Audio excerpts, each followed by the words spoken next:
Lolo Deya Siyaben Dewek Burasari Chian Heft Salon Lawe Wen Wara Teheribane Dile Deyit Şevte Hestir Dirижиш Çavan Nazdari Name Ek Diviseş Evindare Khora Dibêje Zuvere Min Bêteşiyan Nîne Name dibîje destê Lawerê Wil Bajarê Xerîban Siyaben ber bi malê dimeşem dilekî şewtî Lêrê vingê pêşiya wî digire destûrarê nadiyê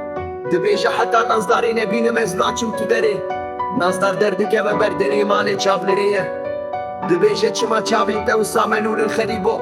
Çima te nas mekir min ezim yara te Siyaben dibêje were em herin serdana deya min Nazdar dibêje ez ê qurbana te bim sibê em ê herin Mizgîniya xêrê bidin deya Siyaben Sibê hêdê ji xewra dibe dilêrê dora xwe Dibîne morî û mircan ber serê xor têkî din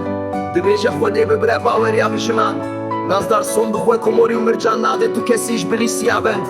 Wayê Lolo Deya Siyaben dê wek bura serê ciyan Dibêje ez ê hildim tivînda xwe dengê bûka min belav bê li cîhanê Ez ê hildim kevirê hêranê Xwedê bibire hêza jinan Ez ê sorana xwe bikişînim deynim ser stûyê bî xortê xerîb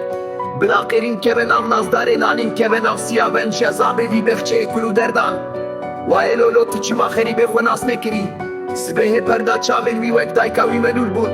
Ez ê îro bilêrim devê diranê Siyabenrê xwe Wele wek şekerê şîrîn û spîne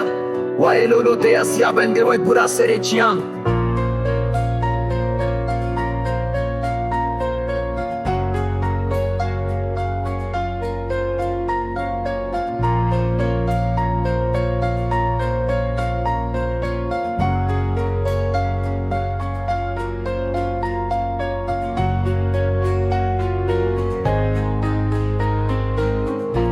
Wayê Lolo Deya Siyaben dê wek bura serê çiyan